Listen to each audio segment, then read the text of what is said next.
So it's been 1 month since I've gotten out of my first relationship and first love. And the way I'm smiling right now talking to this video, it shows me definitely how much I've grown. Because a month ago, I was down. Like, I was really hurt by the situation.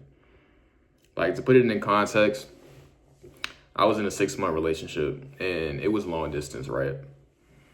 We both were in college at different colleges. So that's already a red flag right there.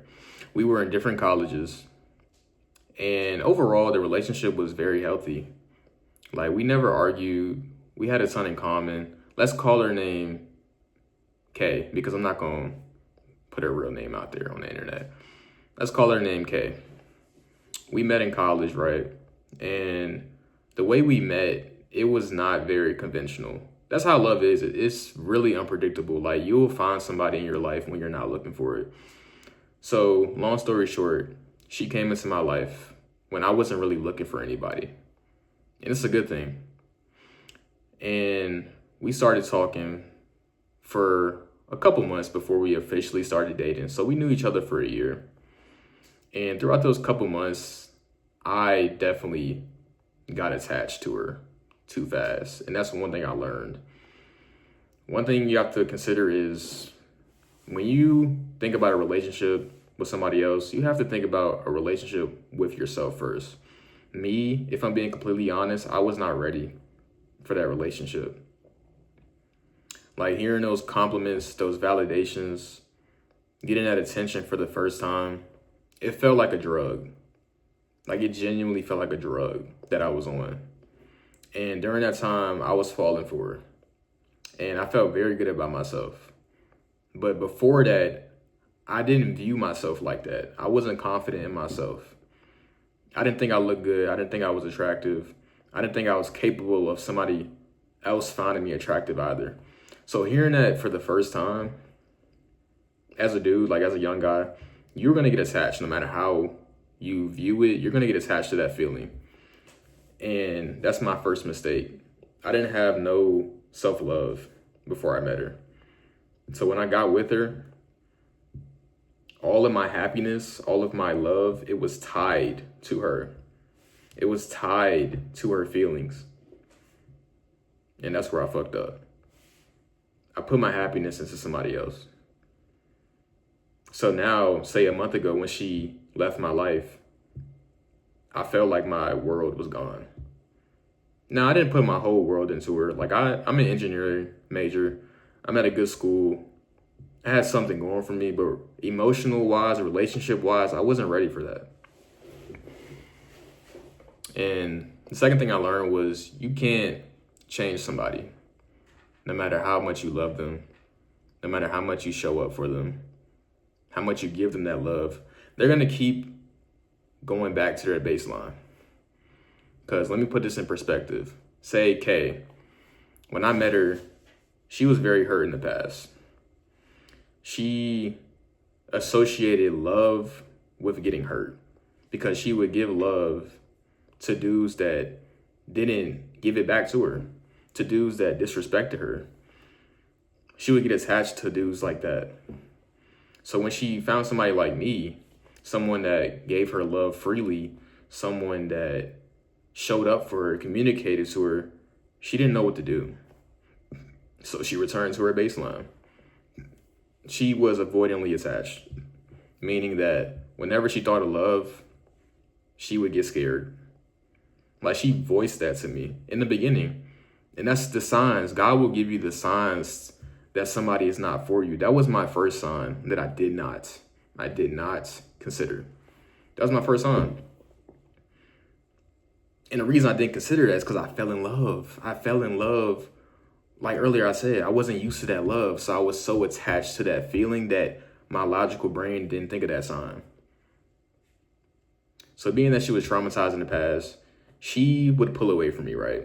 She would randomly, show me attention one day, miss me. And then after that, she would realize, okay, this is getting serious. I'm getting scared. Maybe we should slow down. And me, being the person I am, I think I'm naturally like this. I respect people's opinions. Like, I don't talk somebody out of how they feel. Like, I usually be like, okay, I understand. Come back when you're ready. I did that to her. Like, I was like, I understand. Come talk to me when you're ready. I'm going to be here for you. She said, okay. She'll come back the next day. She'll come back the next week. And every time she came back, I felt good about myself, which is going back to the earlier thing. I was letting her feelings dictate how I felt. Every time she came back, I would feel like, okay, maybe she do like me. Maybe she do miss me. Maybe I am worthy. That's not a good mindset to have. You should be in that mindset, whether they pull away from you, whether they come to you. You should always be in that mindset, because you can't let somebody else's actions or feelings towards you dictate how you view yourself. You can't let that happen. And that's one reason why you shouldn't get into a relationship fully until you secure the relationship with your own self. So being that she had these avoidance tendencies, I would, pull away from her, give her space, and she would come back, right? And if you've ever dated somebody like this doesn't stop. Like, this cycle that I just explained, her pulling away and coming back, or even, it's not even just women, it's dudes too. Dudes are traumatized too. They'll have avoidant attachments. So like, a dude will say he likes you and then be like, okay, I don't want to lead you on. I'm scared. I'm going to push you away. And then come back.